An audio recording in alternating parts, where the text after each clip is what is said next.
Greg Tepper of Dave Campbell's Texas Football and TexasFootball.com here in the Built with Chocolate Milk Coaches Lounge at the THSCA Coaching School and Convention with the head Tiger, the Conroe Tigers, Coach Cedric Hardiman. Coach, hello.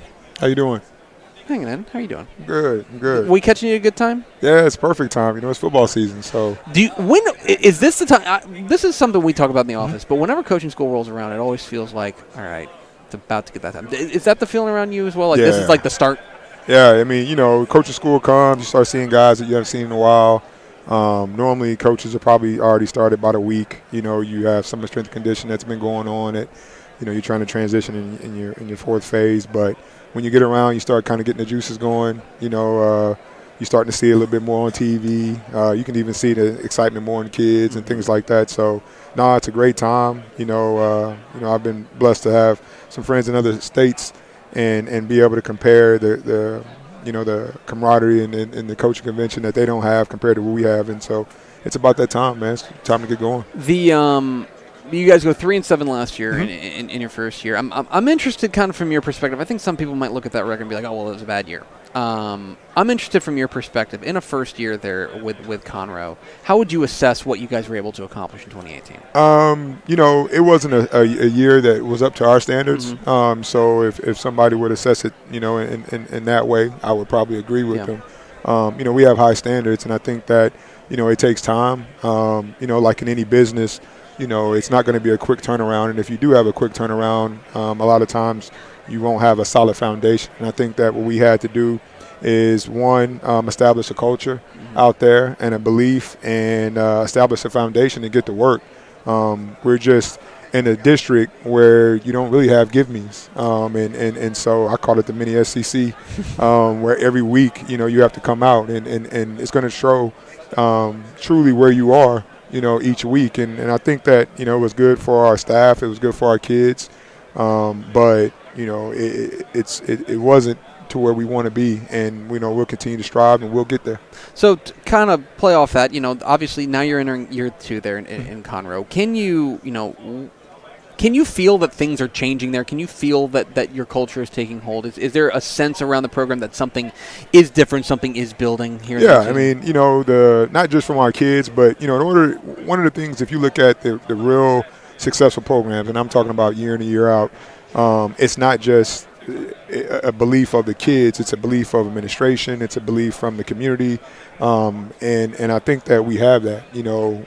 One of the unique things about being at Conroe is that the long history of the school, and I think that it goes without saying, a lot of us really don't understand, but we have people that still live in that area that either played or remember how successful Conroe High School was. I had a lady come by and pick up her season tickets that she's had for over 50 years. Wow. And you don't get that in a lot of schools, and you don't get that in a lot of areas. So it's a tremendous place, and I think that you're starting to see it, but, at the end of the day, it's a result-oriented business, and we have to have the results. But more than anything, we have to focus on doing the right things every day and building those habits to give us the opportunity to have the results that we expect. You mentioned the district, the mini SEC, which I think is apt. That this is, look, it's a grind, every single week. From your perspective, when you take a look at it, on one hand, it's tough, and making the playoffs is an uphill climb. Right. But at the same time, it seems to me that, like, if you can get through that district, you feel like, okay, we can hang with anybody. Yeah, I mean, it's we're blessed to have a district with tremendous programs and tremendous coaches. And I think that, iron sharpens iron. So when you have that, and just great guys as well.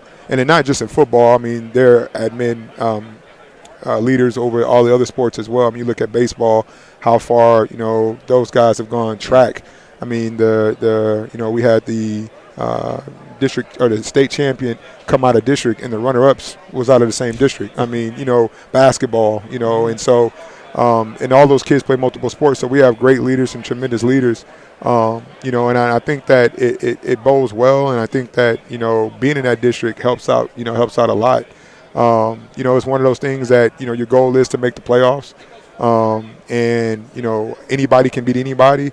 So I don't think that you have a sure lock. I think that I was looking in the book just a minute ago, and the order Dave Campbell's Texas football, the order that you guys have it, and that's justifiable. But you could have flipped those names any other around and had a legit reason why that you had them in that order. So. Well, that's the thing is that I think that there's a real argument that that's a 7 deep district. You know what I mean? There are there are some districts that you go in and it's like there's one team and then everyone else. You know what I mean? This is not that district. No, it's not. And some of the teams that we have picked towards the bottom, admittedly, like the Conroe Tigers, we would not be surprised if suddenly they win 2 games that we don't expect them to, and suddenly they're right in the playoffs. Right. You know what I mean? Right. That's kind of the interesting thing about that. So you wouldn't change districts if you could. No. At the end of the day, if you want to be the best, you're going to play the best. Yep. And, I think that there are benefits in of being in the district that we're in. We focus on. We play anybody that we line up against. We kind of a motto that we use is that we're built different. And I think that mentality of knowing that and having our kids believe that is a reason. So, put us with anybody. It is what it is. Let's go play and let the cards lay what it may. So. It's Cedric Hardman joining us here for the interview here, the Built with the Chocolate Milk Coaches Lounge. I've got to get that right. The THSA Coaching School and Convention. I do want to ask you one particular player. Michael Phoenix is a guy, a receiver for you guys who I know is starting to make a name for himself. Right. A lot of people, I think, at least in that district, are like, okay, we got to watch out for that guy. You're the guy who gets to see this young man every day in practice. What is it about him that makes him special? Michael Phoenix is what I consider a dog. And what I mean That's by a that, positive thing. yeah, I want to be clear about that. When coaches, if I say it, coaches understand the guys that you want to have on your team. He's a kid that when I got the job, I was kind of doing my research, and you kind of look at film and particular kids, and I seen the kid on the roster. So when I looked at his huddle, it's a kid that transferred from a previous school, and he had played receiver. All his film was on receiver, and so I walked up and I said, he was listed as a DB. And I said, is this the same guy? He said, yes, sir. And I said, well, why are you playing DB? He was like, well, that's where they put me when I got here. So I called Bomar, my OC, up, and I said, man, I think we found our Z. And, he went over there, and he took everything, runs every route on the route tree, but has a defensive mentality. Probably could have started for safety for me if he wasn't playing receiver. And I think the world of a kid.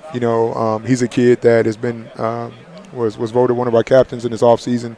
Is on our leadership council and is really taken to that leadership. And now it's different. I've been blessed to be around some pretty good receivers when I was the recruiting coordinator and DC at A-Leaf Taylor. And so when I'm kind of talking to him now this summer is taking that next step. I had a kid named Brendan Eagles that's at UT and saw kind of the maturation from him from his junior year to senior year, from when nobody kind of knew about you, now being the man and type of coverages you're going to get. You're going to get the number one corner all the time. Guys going to game plan for you, so now you have to kind of take it up a notch in order to make sure that you have that same production or, even better. Cedric Hardman, one last thing to do. You got to spin the Dick's Sporting Goods Wheel of Questions. Whatever lands on, you're answering, including one question that you suggested, which is the best hip-hop album. So why don't we see what you land on. Best hip-hop album. Go ahead and that's what you're aiming for. One of your Step will tell you about that one. All right, let's see what we get. Oh, this is good. All right. What is the craziest play call that you've ever made that actually worked? Wow, craziest play call. Because coaches, like I mentioned to another coach earlier, coaches get wild hairs sometimes. Like, let's dust this thing off. We'll see if we'll see if this works. What's the craziest play call that actually worked? It's funny. Coaches probably can attest to this. On Thursdays you kind of go through your situational. You go through your script and kick the field. And when I was at A-Leaf Taylor, I was in charge of special teams at one time. And we have this on punt we call silver, and it's when you're backed up. A situation you're backed up, and you're up, and you rather take the safety than actually punting it. And they've kind of changed the rule for this now, if you kind of know where I'm going with it. Well, one of the things that we explained to our O-line is that you grab when we're going to take the safety. Brendan Eagles was one of the guys back. It was against Pearland, as a matter of fact. And what we told the guys was when we called silver, Brendan Eagles gets the snap, and his job was to run around the back of the end zone, run clock out, and then step out. We worked on it probably 2 years, never had to use it. And in this situation, to win the ball game, it kind of iced the game. We used it, and we told the guys, and they did it. It's like tackle them. So you tackle them because the whole idea of it is if they throw a flag, time is of the essence. Yeah. So, okay, we'll take the penalty, we'll run it again. Yeah. And so since then, they've kind of changed the rule on it. But it was one of the things, it was a crazy play, and it was funny because on the side, you worry about so many different things, and it actually worked. And they weren't too happy about us running that play because of it, but it worked. We sealed it. Brendan Eagles stepped out, and we won the ball game. It so, counts. Yeah. And now, it's weird, just turned over. Now it asks, what's the best hip-hop album? Oh, man.